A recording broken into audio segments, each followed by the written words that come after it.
Hello everybody, welcome to my Everything Possible Before the Fourth Boss in Resident Evil 7 video.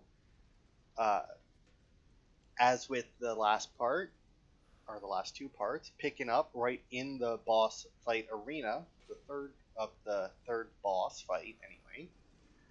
Uh, the first thing we can do is walk over here to this corner, find a first aid med,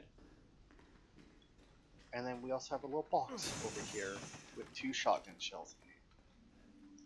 Once you've used all 3 of your dog heads to make it out into the yard, directly ahead of you on your right, you'll see this little vase thing, and inside of it will be another lockpick for you. And then if you continue around that side of the stairs, you will find an antique coin in the flower vase. And on the windowsill here, you will find a separating agent. Turning around from there, if you go to the other side of the stairs, you will find an herb sitting in the pot. And then if you go over just a little bit more, you can actually pull away this sheet metal that's here. There we go. And crawl under the house. Inside here will be a repair kit. Now this repair kit can be used on one of 2 weapons. There are 2 repair kits and 2 broken weapons in the game. It is recommended by me and pretty much everybody else who's played this game that once you get that access to that repair kit, you come in here and you take the broken shotgun off the stand, replace it with your M37, and use the repair kit on that. But if you so choose not to use the repair kit on that, you can also use it on the broken handgun that we will also be picking up shortly, and I will show you what both of them are once we get it. Once you come back out of the house, if you make your way all the way to the end of the deck here, you will find another herb on your left in a box, and a little bit further along you'll find some gunpowder on a cabinet. And then just before you go into the trailer, on the left here next to this door that you won't be going through for a while, you will find some supplements. And then if you go around the back of the trailer and look underneath it, you'll find yourself 4 shotgun shells. And then continuing along, just on the other side of the trailer, you will find some gunpowder in a vase. Now, in front of the trailer, you will find some chem fluid in a milk crate. And on the steps, or in between the steps, you will find another Mr. Everywhere bobblehead. Inside the trailer, you will have these 3 cages here, and an antique coin in front of the one. In this cage, you will find a Magnum, the 44 Magnum.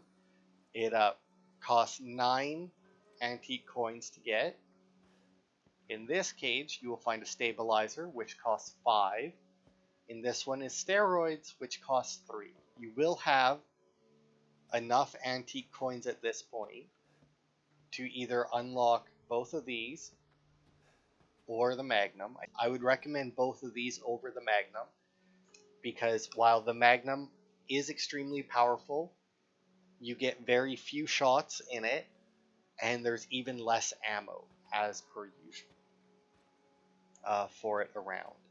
Now, next to the Magnum, you will also find this note on the wall. That's one of the documents that you need for the collectibles.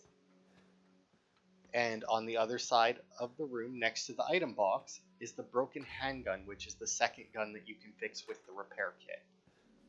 Now then, if you so choose, you can use the repair kit to fix the broken handgun, which gives you the M19 handgun, which is stronger than the handgun that you start with.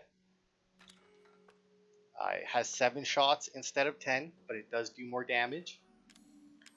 The other option, which most people go for, is to get the M21 shotgun, which, while only coming with 2 shots on normal and easy, it can one-shot, if you get a headshot from close range, quite a few of the regular molded enemies, as long as they aren't one of the enhanced versions. Once you have finished your phone call and made it over to the next area of the game, immediately on your right you will find two boxes. Inside the first one is 5 handgun ammo and the second one is empty. But entering the building, if you go to the left first and you come over here, you will find 244 Magnum ammo. So for these next few items, they are significantly easier to get once you have the burner to clear out the bug nests that are around. I'm going to clear them out and show you what items are there without the burner, and then it'll be up to you to decide whether or not you want to try and clear them out, because you can shoot the bug nest, but it will take quite a few shots to destroy them with just bullets. But whether or not it's worth it will be up to you.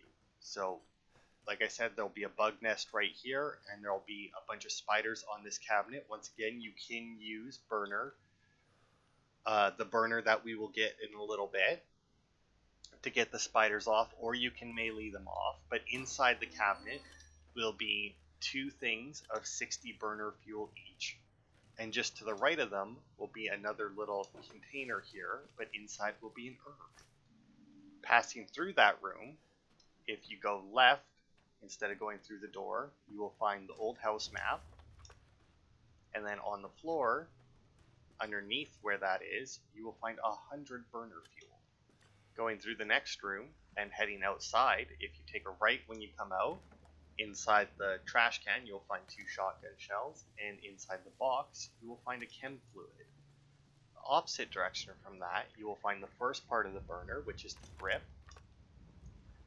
and then crossing the little wooden bridge that's here, you will actually find a safe room, inside of which is a backpack, which increases your inventory by 4 slots. And on the wall, or up on this shelf, you will find another Mr. Everywhere.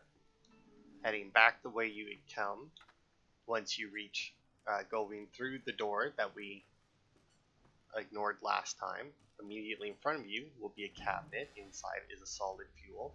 The solid fuel you can combine with chem fluid to make burner fuel, or strong chem fluid to make a flame round.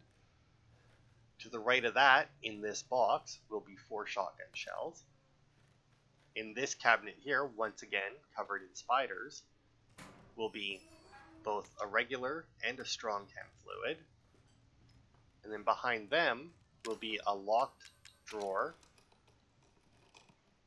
inside of which is a first aid. Exiting through the door next to the drawer, just outside, if you go left, you'll find gunpowder on the windowsill. And if you go around the corner on the right, you will find some psychostimulants and another little lockbox here with a lockpick inside. So if you'd already used your lockpicks, you can pop out here, grab that one, and open up the chest for your first aid med. And after you've done that, if you head out and this way,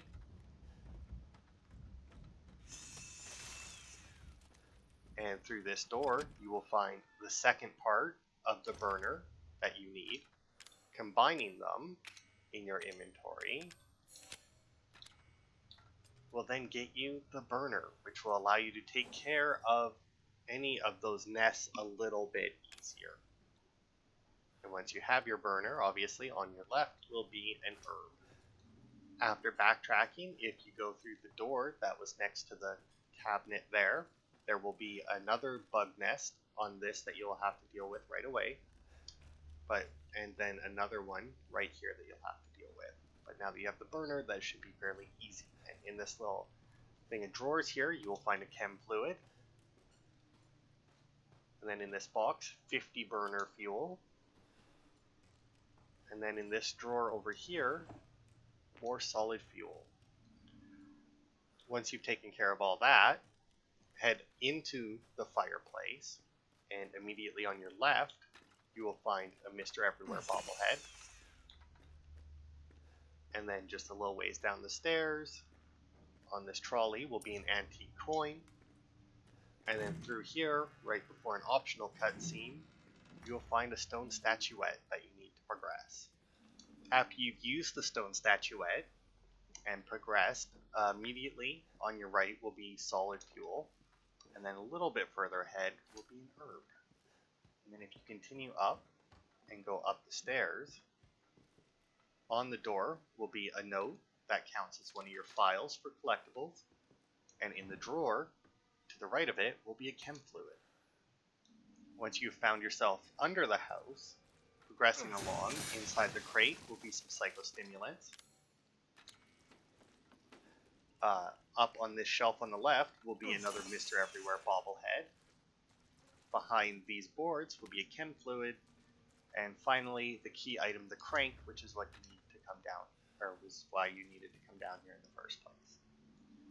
Once you've used the crank for the second time, or possibly first, I guess you technically don't have to use it the first time. Anyway, you made it back outside to this door. On your right in the sink will be a first aid med. Inside, in the toilet, will be 100 burner fuel. On the back of the toilet, there we go, you can adjust yourself right, will be another antique coin. And inside the box on your left will be a crow key. Now that you have the crow key, if you head back all the way into the main house, to this room with the stuffed deer, you can now open up this door here with it, that we couldn't get into before, and immediately on the right in here will be some solid fuel. Directly ahead of you will be a grenade launcher. Yes, that's right, a grenade launcher. To the left of that, 3 shotgun shells and 1 flame round. And then if you turn around, in the corner here will be a strong chem fluid. And finally, on the shelf before you leave will be a gunpowder. Alright, and that was everything possible before the 4th boss fight in Resident Evil 7. To trigger the next boss fight, all you have to do is walk up the stairs after getting the crow key, and it will automatically start. Now, it isn't much of a boss fight, but I think it still counts. So we'll end this one here. There isn't a whole lot you can do in between, or after this boss fight, before the next one. So the next part will be a little bit short, but I will see you in the next part immediately after this boss. And I hope that this left you well over prepared for this fight.